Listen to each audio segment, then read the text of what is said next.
professeur Steph Bobongo. Bonjour. Nous sommes contents de vous avoir parmi nous.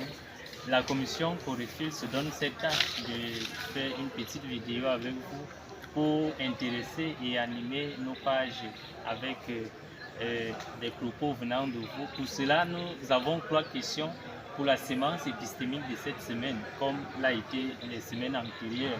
La première question, nous voulons juste savoir, vous êtes professeur de métaphysique, cela nous amène à vous demander comment parler de l'actualité de la question de l'être en métaphysique aujourd'hui et comment faire pour intéresser ceux qui pensent que de pareilles questions sont vides de sens, une grande préoccupation qui reste en perspective et dont nous voulons écouter une réponse venant de vous.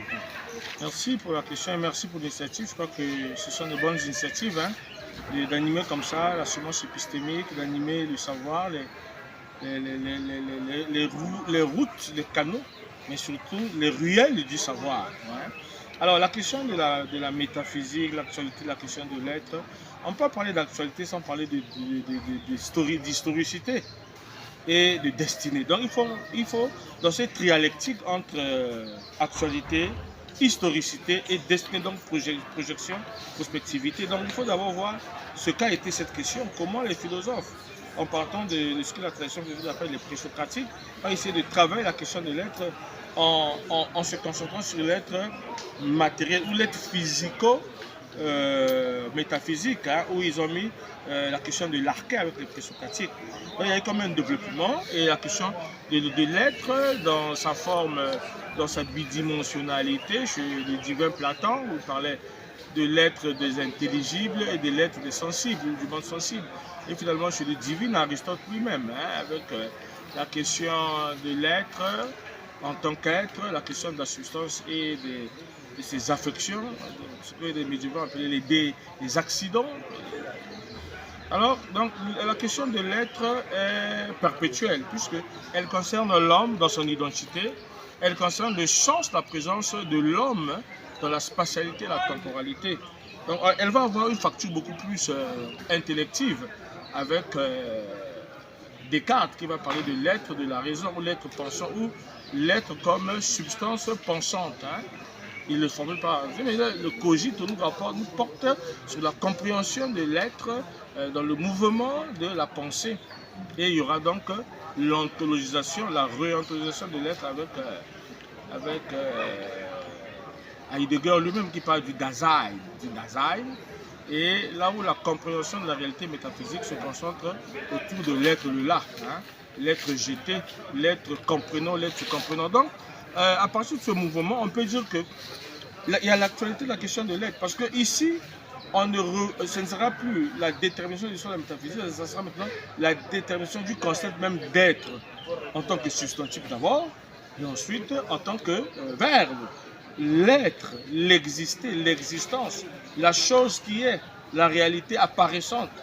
Donc finalement, toutes les cultures, toutes les civilisations ont une compréhension, on pourrait dire, générique de l'être.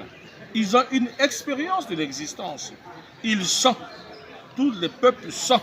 Maintenant, les philosophes viennent thématologiser donc cette existentialité pour donner une théorie donc de l'être en contexte, donc, par exemple, africain.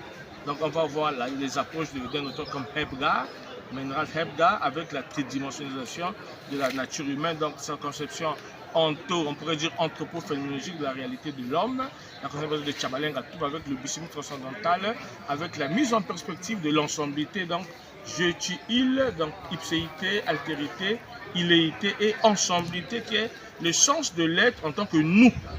Et vous aurez Bashir Fouda avec la procédure du pancalisme ontologique, donc l'harmonie universelle, qui est une réalité existentielle, ontologique, symbolique, anthropologique, fondamentale au plan africain. Donc, et les gens doivent comprendre leur existence à partir des fondements métaphysiques. C'est pourquoi la métaphysique est toujours actuelle.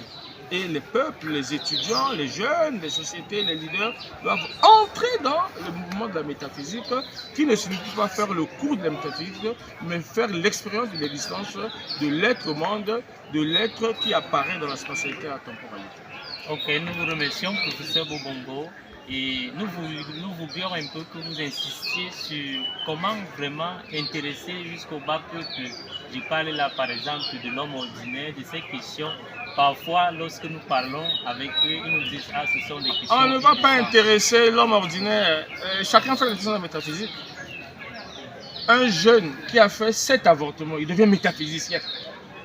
Eh oui, parce qu'il commence à réfléchir, mais pourquoi j'ai fait l'avortement? Pourquoi je suis sorti avec une personne sans me protéger? Donc la métaphysique, quand quelqu'un perd sa mère, son oncle et sa petite soeur au même moment, il devient métaphysicien. La métaphysique nous colle à la peau. Mais à la métaphysique raisonnée, travaillée, perspectivisée avec les philosophes et la métaphysique naturelle. Donc, ce que nous donnons comme indument orientation, c'est pour aider les gens à comprendre ce que j'appelle l'orientation dans l'existence. Parce que toute existence doit être orientée. C'est pourquoi les gens peuvent tomber dans la drogue, dans la fumologie ou fumo. Ils peuvent tomber dans les plaisirs, on pourrait dire, supranuméraires. Donc c'est cela. Donc on ne va pas aller les intéresser. Ce n'est pas la gueulardise, ce n'est pas le forcing épistémologique. C'est l'expérience et chacun a toujours une conscience devant des problèmes graves. Il en appelle donc à l'autre dimension qui n'est plus celle du matériel mais celle de l'intériorité. Plusieurs éléments riches ressortent de votre propos et cela nous amène à vous poser une dernière question. Selon vous, est-ce que vous... Bon, je veux dire, est-ce que vous avez une définition propre de la métaphysique? Moi, je n'ai pas. Vous épousez celle d'Aristote, du divin Aristote. Je n'épouse rien, je n'ai rien. Il faut, on chemine. Pour moi, la métaphysique, si elle doit exister, si elle est une science première, elle doit s'occuper des premières choses de la vie des hommes. Donc pour moi, en contexte africain, si je dois définir la métaphysique, je dois considérer les questions fondamentales qui marquent le quotidien de l'Africain.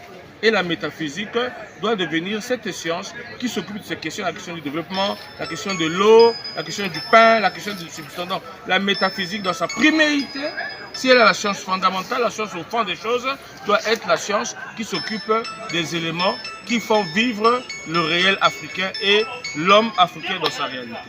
La métaphysique doit être cette science qui s'occupe des principes et l'Africain doit s'y intéresser. C'est sur ce mot que, au nom de la Commission pour les fils et de l'Institut, nous vous disons sincèrement merci de votre disponibilité et de cet exposé qui semble et qui est d'ailleurs très riche et nous vous promettons on vous promet de faire bon usage et bon week-end à vous. Merci beaucoup. Institut de philosophie, Saint Joseph Mukasa, fier de